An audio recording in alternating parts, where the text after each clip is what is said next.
Yo, what's good, y'all? This video is really gonna be about my journey with life, really, pretty much like my upbringing and my journey with, with this journey getting closer to Allah. That's the pretty much what it's pretty much gonna like be about, like the objective, the summary of this story. So, pretty much my story. I'm pretty much gonna give y'all my story. Hopefully this may inspire people, to try to get on their deen. A non-Muslim might see this video and that it might make them want to even come to Islam, by the permission of God. So, but I was born in Long Island, New York. I'm a New Yorker, so I was born in Long Island, New York. Moved upstate, so I'm from upstate New York, Rochester, 585, and I come from a family full of people that weren't Muslim.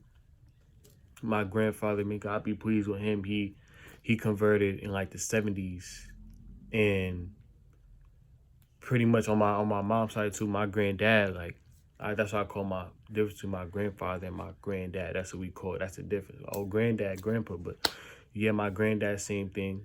They both converted in the beginning of the 70s. Black Panther era, I feel like, and they didn't want and it was post civil rights movement and all that. So this is when Islam was really on, this is when it started to come to the community, especially the black community. And some of them were followers of the nation, and they left.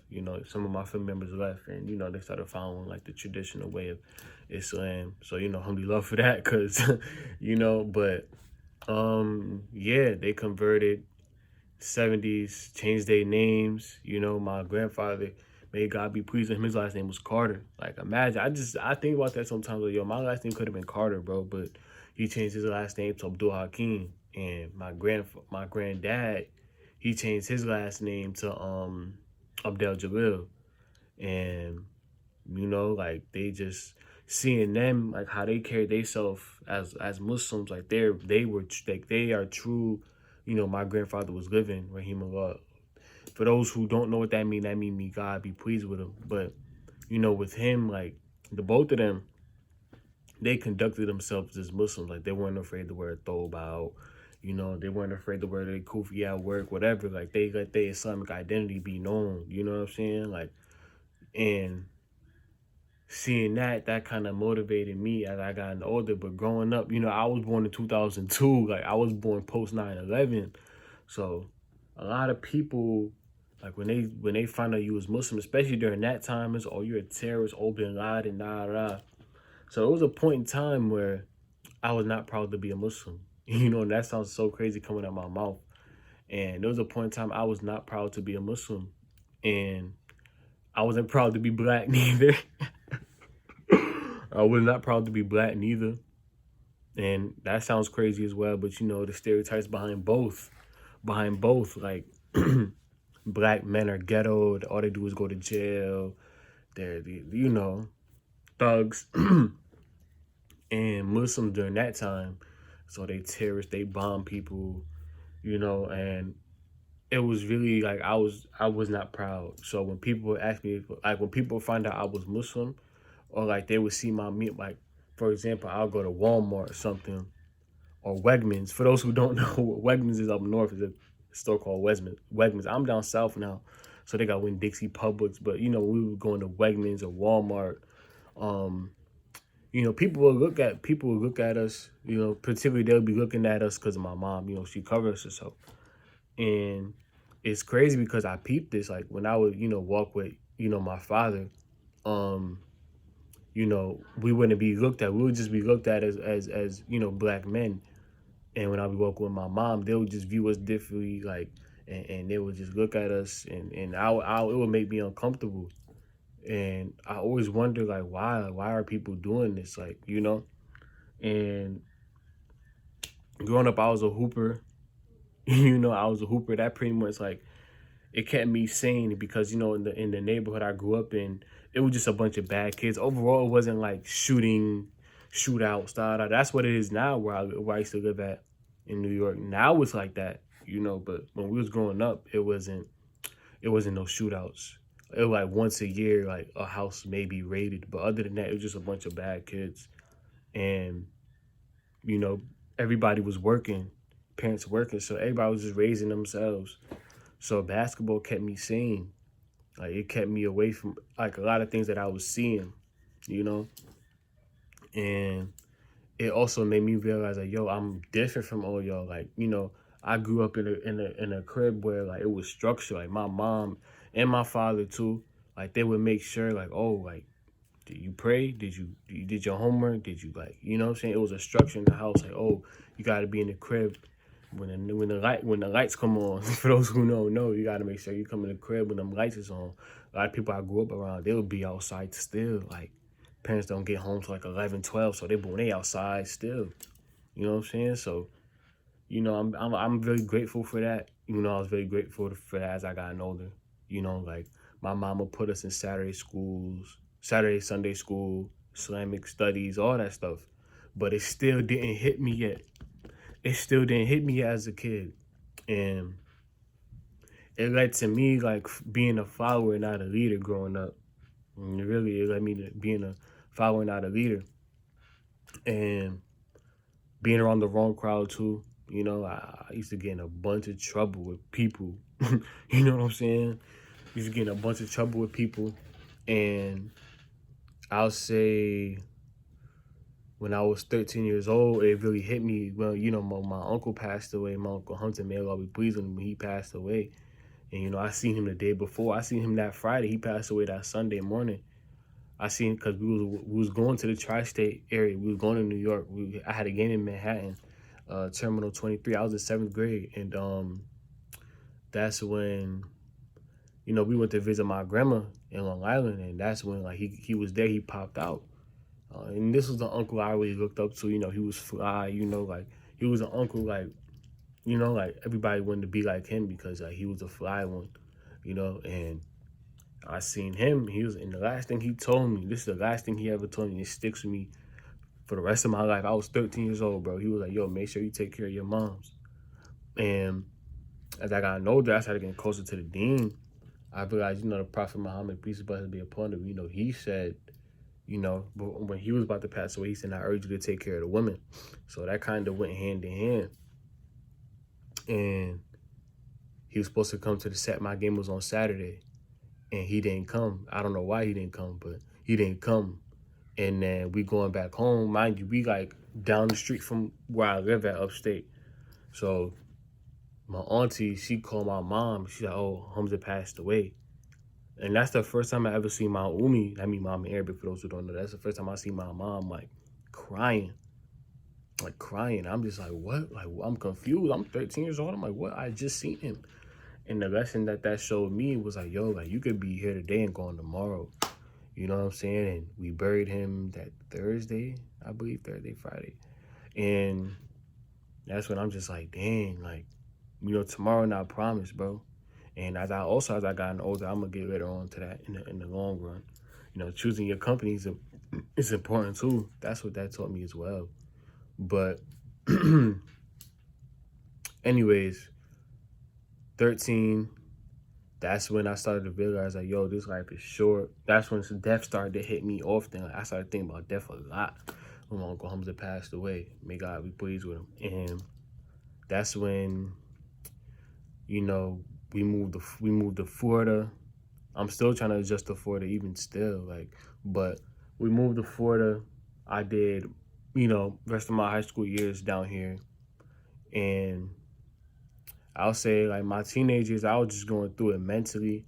A lot of tragedies hit me. I was suffering a lot of depression. I was just like, I look back at those moments now that I'm 21 years old and I'm just like, dang, like that's not even you no more. I had to pull myself out of depression so many times. Like I'm in a whole nother state, number one.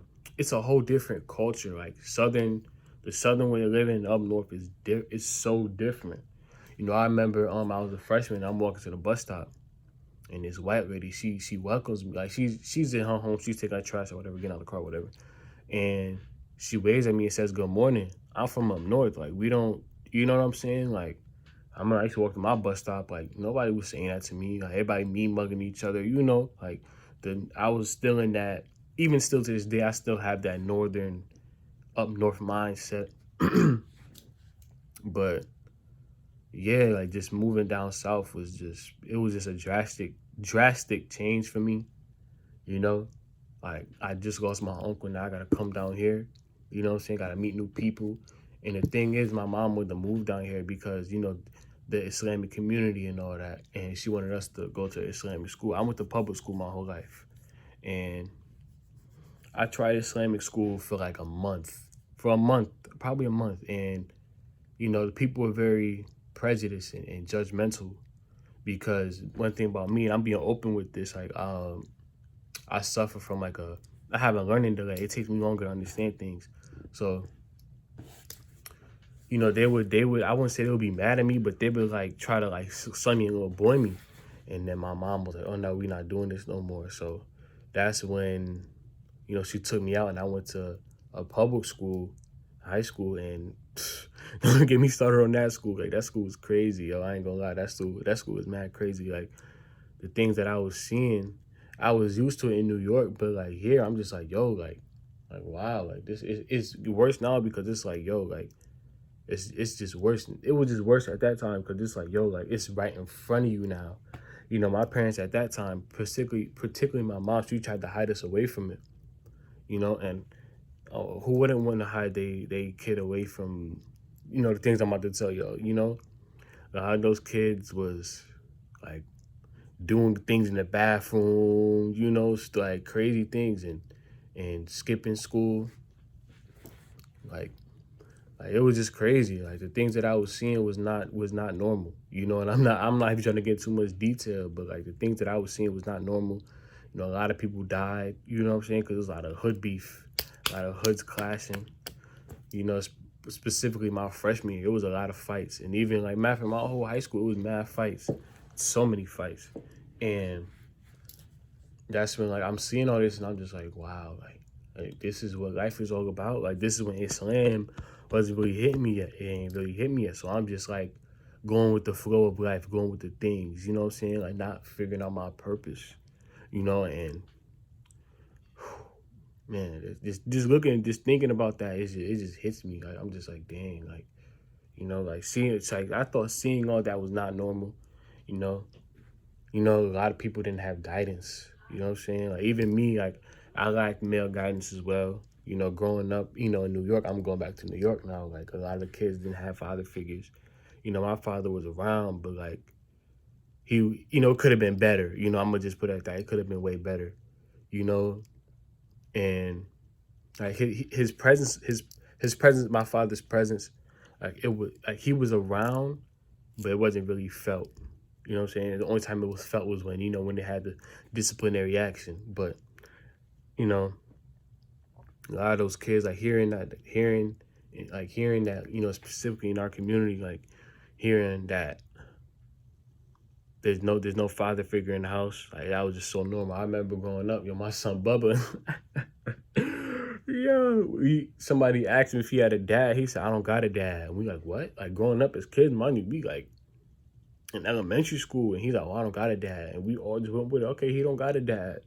You know what I'm saying? And as we getting older, it's like, what you mean you don't got a dad? Like, you need a dad. Like, not even you need a dad, but it's like, you have to have a dad if you're here. You know what I'm saying? Like, but, yeah, man, just hearing all that, but it's just crazy. But back to Florida, back to my high school days, just seeing all that stuff.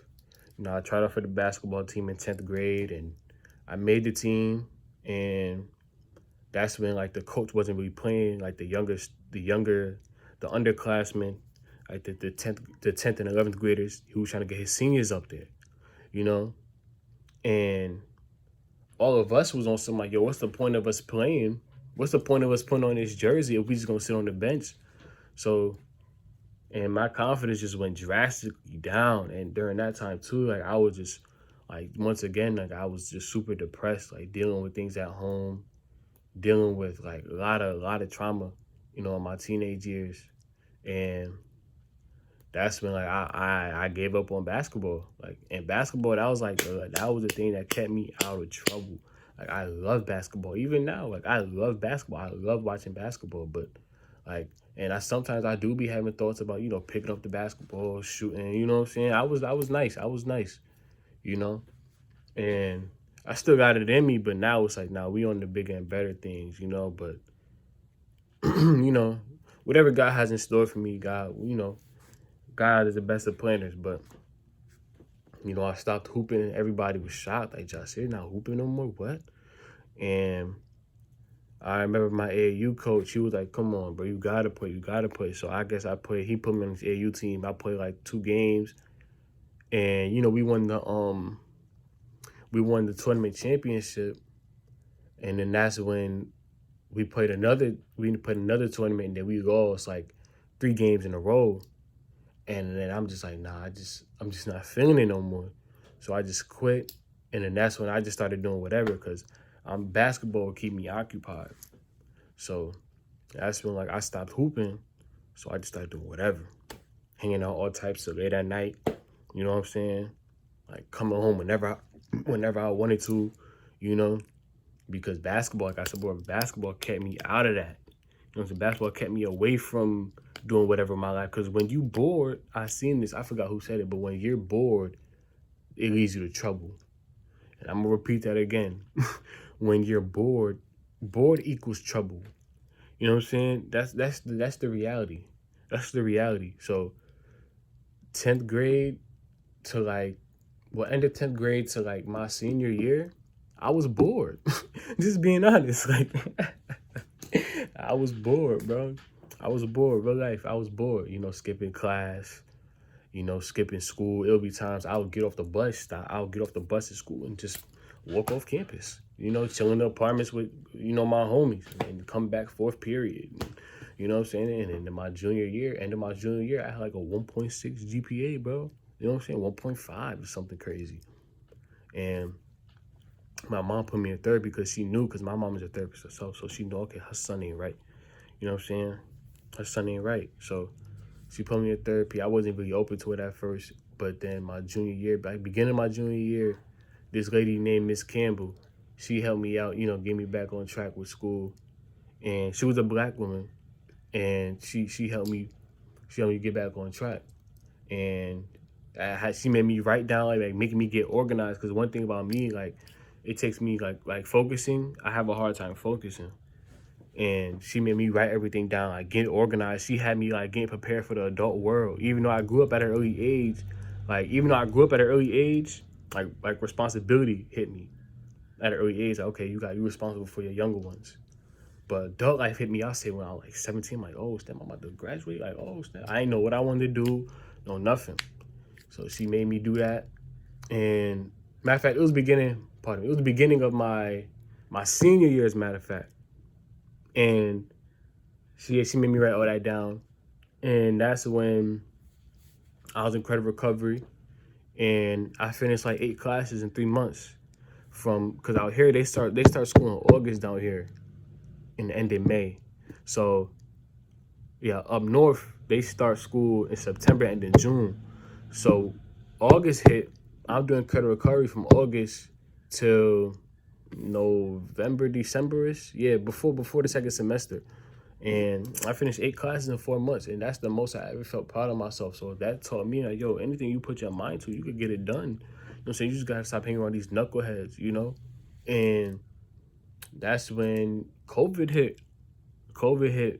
And I'm glad I got all that done before COVID hit, because imagine just being on the computer having to get all that done, So by the time COVID hit, I just had like a half a credit to do, and I think it was marine science or something. And yeah, man, I graduated in July 2020. I ain't have no prom. We didn't have nothing. Like, we graduated on a bus ramp. You understand? Like, and COVID hit me too, because it's like, dang, like my senior year got cut short. For those who graduated in 2020, dang, my senior year got cut short. And that's when adult life hit me heavy. Like, bro, what do you want to do with your life? And I knew I wanted to go to school. I just didn't know what for, though. And,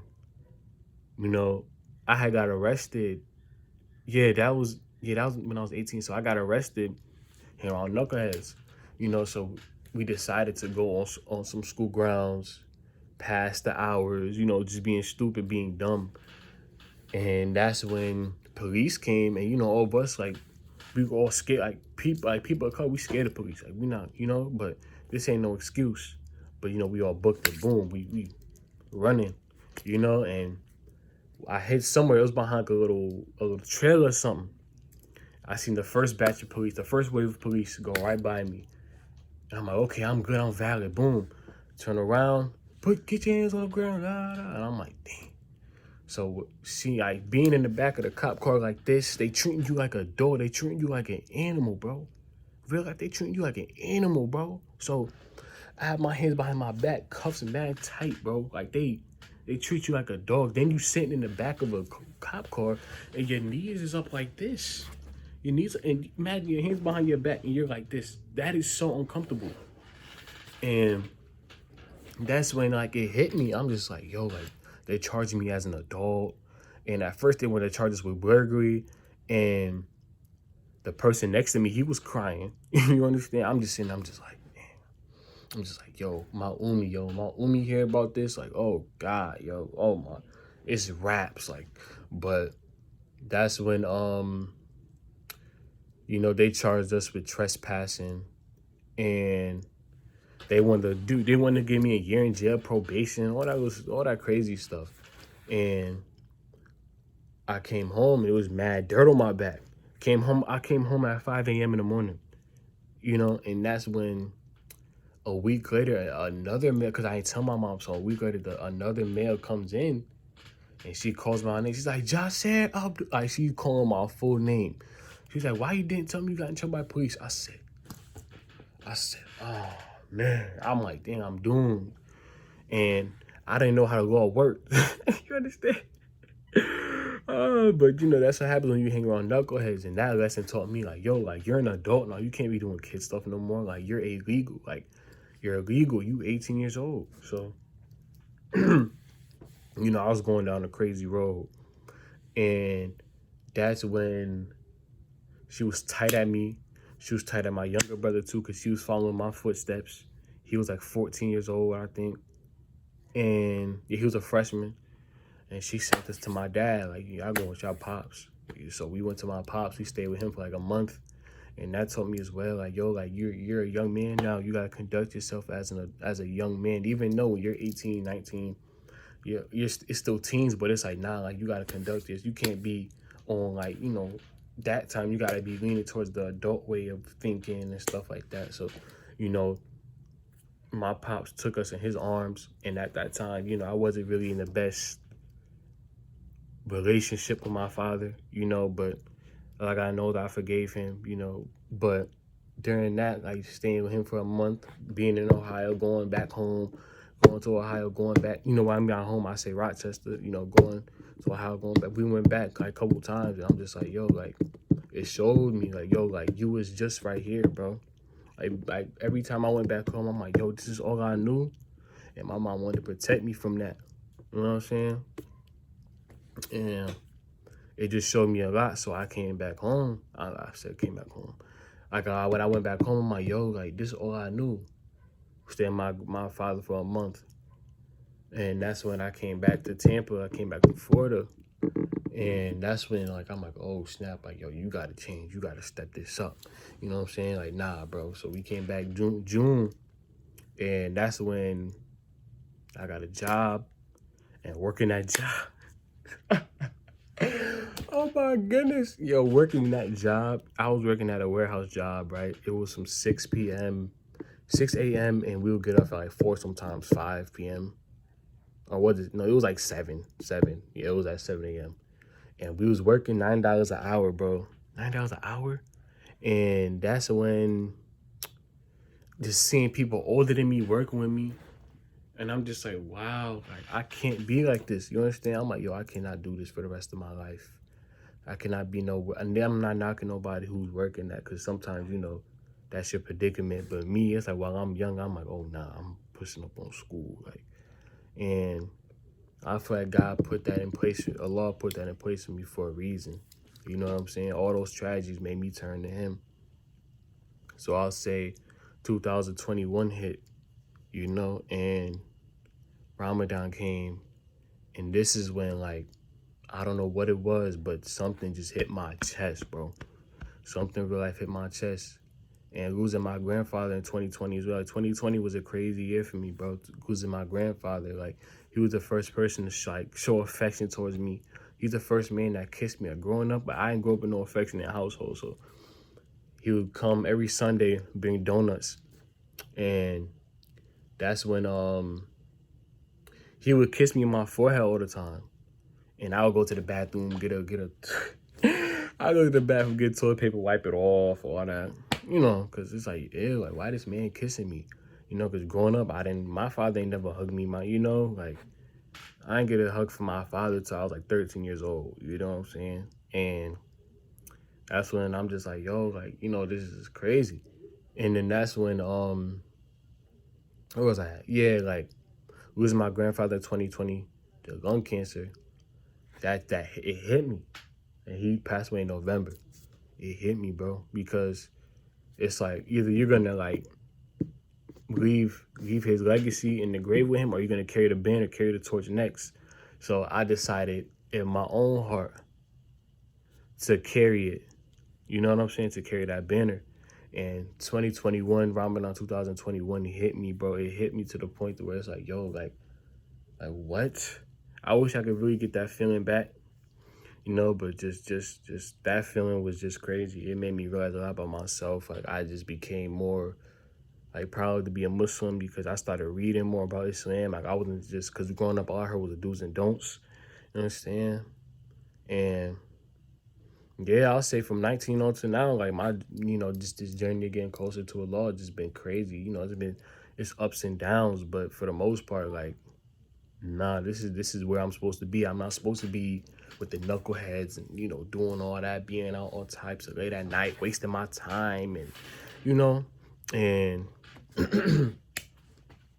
you know, I'll say, like, I've tried school, you know, I went to school and I failed 2 classes, and my sister was like, yo, don't go back till you realize what you want to do. I prayed on it, all that, tahajjud, all that. Girls don't know what tahajjud is. It's like the prayer that you pray before, you know, the morning prayer. You know, you pray it like in the middle of the night, or, you know, even sometimes like 30 minutes before, you know, the morning prayer comes in. And I just kept doing it. I just kept doing it. And it hit me like, okay, boom, you want to be like social work. And it hit me because it's like, you know, like the fact that you can help somebody for the sake of Allah. You know what I'm saying? And also that could raise your rank, you know, in paradise, you know, helping people get back on their feet, you know. So, and also, like, I found this out too. My grandfather, may God be pleased, and he was a social worker. So I'm just like, wow, like, that's kind of crazy. That's kind of like, you know, and that's when, yeah, that's when I figured out I want to be a social worker. And, you know, yeah, yeah, literally. So I'll say for those who think school isn't the best option, like, you know, like, if you know what you want to do, go to school. If you want to do something else, if you feel like you don't know what you want to do, don't even try to attempt school, because you're just going to waste your time because you don't know what you want to do, you know. And I'll say once I turned 20 years old, I started changing, like, I won't say I started changing my friend group, but I kept my distance away from people I used to be around, all because due to the fact of, like, you know, like, I'm trying to become a better Muslim, you know, and that's like one of my main priorities, just trying to become a better Muslim. You know, I falter, I sin, you know, I'm a human being, but for the most part, like, I had to, you know, I go around them like probably every 3-4 months. Hey, how you doing, bro? Yeah, bro, we good. Yeah, bro, what you been on? Nah. You know, chop it up, go right back to the crib. You know, one of those type of friendships, you know? Because before I used to be around these guys like every other weekend, being out, laughing, kikiing. And it's like, nah, bro, we grown now. You know, I'm 21 years old. I can't be kikiing it up, you know, all the time, being all buddy, you know. And I'll say since I did that, like, life been a smooth sailing, you know. And I'll say when I was 19, that's when I first started, like, well, I always been like I don't like calling myself a content creator. For those who don't know, I don't like calling myself that, but I guess you could say I am one, even though, like, I don't really like calling myself that. But growing up, I always, like, I don't know, like I said before, I was just bored all the time, so I'll just be on my phone, you know, put it up like this, made those stupid skits videos in school when I was in high school, And that's when I started getting like, my little local following up, and at first I did not like TikTok at all, but I seen this Mufti Mink video. He said, "Yo, people can earn Jannah through TikTok." I was like, "Oh snap!" And I started getting on the Muslim side of TikTok, and that's when like I'm like, okay, like I'm gonna start making TikTok videos, and now I got like 14,000 followers on TikTok. Shout out to y'all, cause, oh man, like it's crazy, bro. I remember I hit 10,000. My sister had picked me up from work, and I was like, Jenna, look, that's her name. I'm like, Jenna, look at my phone. I'm like, yo, this is crazy, like 10,000. Like, dang, like, and one thing about me, like, I'm not really a talkative person in person, so it's the fact that like people like hearing me talk, and some people agree, some people may not agree to what I'm saying, but hey, like. For the most part, people be agreeing with what I'm saying. When I speak on African American Muslims, when I speak on other things as well, Islam and stuff like that, a lot of people be texting me on Instagram, yo, bro, I love what you're doing, keep doing what you're doing. I'm like, dang, like you receiving love, like, wow. And this is what happens when you open your mouth and talk, because growing up, like, I never really felt heard. So now that people are like, texting me, saying they love what I'm doing, I'm like, what? It's crazy. And, shout out to y'all, like, because, like, wow, you know what I'm saying? But, at first it was like a Dawah page, but now, like, I make more, like, funny videos on there, like, deen-related funny videos on there, because, like, I don't want people to view me as if I'm just a pious, holy, noble guy, you know what I'm saying? So, it's a little bit of everything, it's a little bit of everything. And yeah, man, I got 14,000 followers on TikTok. Like, wow. Like, wow. You know what I'm saying? And, for those who listen to my own podcast, Seer Talks, like, that's going up too. So it's just like, wow. Like, people actually, like, this is what happens when you open your mouth. Literally. And it took me 21 years to understand that. You know what I'm saying? It took me 21 years to understand, yo, this is what happens when you open your mouth, bro. And speak. Speak your mind, like, what they say, a closed mouth don't get fed, bro. So, just this journey, just becoming a better Muslim, it's been crazy, bro. It's been like a lot of drastic changes happen with myself, with my soul, everything. Like the way I view this world now, it's like everything is from a Islamic microscope. You understand? Everything is from an Islamic microscope. Literally now, that's all I view it now. Like before, I used to question God. Now it's like, okay, what is this teaching me? What is this redirecting me to? You know what I'm saying? Like me feeling those two classes, like, okay, what is this directing me to? Now I know what I want to do. Now I know, like, okay, this is what this steps I got to do to take it there. Now I know, like, okay, speak up in class, write more notes down, sit in front of the class, ask questions, especially ask questions, bro. Because growing up, I always had to get it on my own, bro. A lot of people probably feel this way, particularly us guys. Get on your own. Nobody coming to save you. And yeah, literally, that's pretty much how my upbringing was. Like, you can get on your own, one man for himself. When reality doesn't have to be that way. You know what I'm saying? And that's when like I turned 20 and I started like seeing things more in the healthy scope of thinking, receiving more help. It's okay to receive help, put your pride down, stuff like that. And, being more on that side of the world instead of just being negative, I'll be real. I was a very like closed off, negative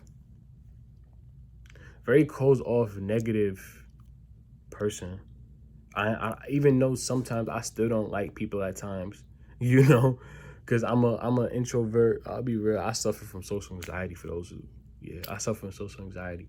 I don't really like people like that, but I try to overcome that though, because it's like, everybody's not, everybody's not weird, or some people are genuine. Everybody's not out here to hurt you and stuff like that. And just being around a bunch of Muslims, like particularly Eid was a couple of days ago, like everybody was coming up to my family, oh, y'all look nice, can we take pictures of y'all? I'm just like, why y'all want to take pictures of us for? Like, what?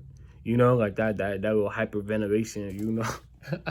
That little hyperventilation, all that, you know. And it's like, nah, man, they just want to be nice. It's okay for somebody to be nice to you. You know what I'm saying? I be telling myself that though, you know, just to be more healthy with my own self, you know. And yeah, man, like just now that I'm, you know, 21 years old, still got way more to go. You know, like now that I guess I am a content creator, even though I don't like calling myself that, because that's what everybody's trying to do. You know what I'm saying? But I guess you could say my content creation is different. It's just way different than what everybody else is doing. Way different, because all they doing is talk about men and women, or all that little stupidity stuff. You know, like one thing about me, like I'm trying to like I'm trying to clear a lot of misconceptions about Islam. That's the main thing. I'm trying to have people come to Islam, you know, trying to help, you know, the young black Muslims out here, man. The young black Muslims out here, bro. Like, because I want them to be able to relate to me, you know what I'm saying? Because it's like, okay, I understand him. Other young Muslims as well, it's like, okay, I understand him, you know? And it's just crazy how, like, you know, I particularly really try to get at the youth, and that's the type of people who be texting me, is the youth, the younger people. They like the teenagers, because they know, like, oh, he around my age, you know what I'm saying? Even though I'm 21, they're like 16, 17, 18. They getting at me now, yo, bro, da, da. They getting at me, you know, some of them in school. I'm like, yo, push up on that, you know, like, do whatever you want to, whatever comes to your mind, do whatever your mind. You can do whatever you put your mind to, pretty much what I'm saying. You know, I be telling people, you know, just keep Allah first and everything, because without Allah, you nothing. Trust me. Like, there's a verse in the Quran, I don't know if I'm saying it right, but, you know, those who don't remember Allah will have a depressed life. And I look back at my teenage years, my younger years, I'm like, yo, I was depressed. You know what I'm saying? Because the lack of remembrance of Allah. Word up. And yeah, now that I'm 21, I'm just like, yo, like, we just on a different timing. You know, and sometimes Iblis Shaitan, like, he will, man, let me tell y'all, bro, he will have you thinking about things that you used to do. For real, bro. And it's normal, because it's like, dang, like, I used to be like that. Like, damn. It happens, yo. It happens, bro. It happens to me often, bro. You start thinking about things you used to do. And I'm just like, yo, that's not me no more. Like, let that go. You know, it's not even, yeah, like, let it go. Like, this is you now. Like rediscovering the newest version of yourself. Like, it's crazy. It's hard, though, because you holding on. And I won't say you holding on, but the things that you used to do, that's all you know. So now that you, like, what am I saying? Now that you're clearing, you're trying to become the new version of yourself. You know, the new version of yourself, the clean version of yourself, the healthier version of yourself. You be trying to come back. So it'd be a little clash going. You know, it'd be a little clash going. You know, it's really you versus you, for real, yo. It's you versus you every day. Like, so which version of you gonna let overcome you? You know, and for the most part, I'll say, like, it's been going pretty good though, because I know, like, this version of myself is healthy. This version of myself, like, looks, like I said, looks at everything in the Islamic scope, you know, mindset, you know, and protecting myself more, you know, putting myself first, stuff like that. Like, I'm actually doing better when it comes to that, because before I used to just try to play superhero. You can't save everybody, you know what I'm saying? So yeah, man, like, this journey just been crazy, for real. I'm really, like, I'm enjoying it, for real, because even this, like, I might look back, I'm you know, inshallah, I'll be able to live 30, 40, 50, even 25, like 4 years from now, I might look back, oh, I remember I was 21, I was you know what I'm saying? Like, I'm not even the same person I was 6 months ago. You understand? Like, you know, we trying to grow every day, and it's just, you know, it's all by Allah's permission, for real. And it's just crazy, because just to think about how, like, I guess since I do have a platform, like people view, it's crazy how people, like, they view me in, like, in a positive light, you know, because that's I'd rather be, me and my homie Khalil talk about this all the time, bro. Shout out my son Khalil. Like, we always say, I'd rather be known in a positive light than a negative one, because, like, Imagine you're just known in a negative light. You're just known for being in drama. You're just known for, just bad things. And, just the fact that people text me, the fact that people like listen to my podcast, I'm just like, yo, like people take the time out their day to listen to what I have to say. Like what? This is crazy. You know what I'm saying? I'm like, wow, like, but shout outs to all y'all, bro, for real. But nah, like, we really just getting started for real. We really are. Like, we really, really are. And the other day, I guess my granddad and my grandma, they was at some African American Muslim Alliance. And I guess somebody asked my granddad, oh, is your grandson Jasir? And he said, yeah. So my grandma came home. She's like, oh, somebody was asking about you today. I'm like, huh? I'm like, what? Like, somebody asked about me? I'm like, huh? Like, growing up in New York, or somebody asking about you, it's like, oh, like they want something from you. It's like static or whatever, like, So me, I'm also like, what you mean somebody asking about me? Like, that's something in my head, but I'm like, okay, they Muslim, they just want to know, like, they're trying to be kind and nice, you know what I'm saying? So, I'm still trying to let all that stuff go. But yeah, they was asking about me, and I was just like, wow, like, that's really crazy, But a lot of people, once they get some type of recognition, they feel like they're better than everybody else. I pray that, Allah keeps me level-headed, because it could be all gone. You understand? Like, I don't like the followers. I don't let the numbers get to me. All I care about is the message, And yeah, man, this has been my journey, pretty much. And I hope, this really inspires people to turn to Allah, try their best, because once we gone, we gone, Once we gone, that's it. You understand? So yeah, man, that's pretty much wraps, my journey up, because, the journey's still going, but, my younger years, my teenage years, my early 20s, I'm 21 now, like I said before, so, this is my journey, man, and I hope, y'all really, like, hopefully this inspires y'all, and also I want to make an announcement of, I'm making a book about my journey to Islam, and my life and my experiences as a Black Muslim in this country. And yeah, man, I just want people to really I just want people to, like I said, be inspired and motivated, and something people can relate to my life, to my journey as a young Black Muslim, particularly my Black Muslims, because, a lot of us we aren't really, when they think of Black Muslims, a lot of people say, oh, we aren't really Muslim for real. Oh, they converted in jail, the little stupid stereotypes. And yeah, man, I just want to clear all that up. So, hopefully, when the book come out, y'all get it and enjoy it. Share it to y'all peeps. And yeah, man, that pretty much wraps, this video up. I hope y'all really enjoyed it, and we going, man. Peace.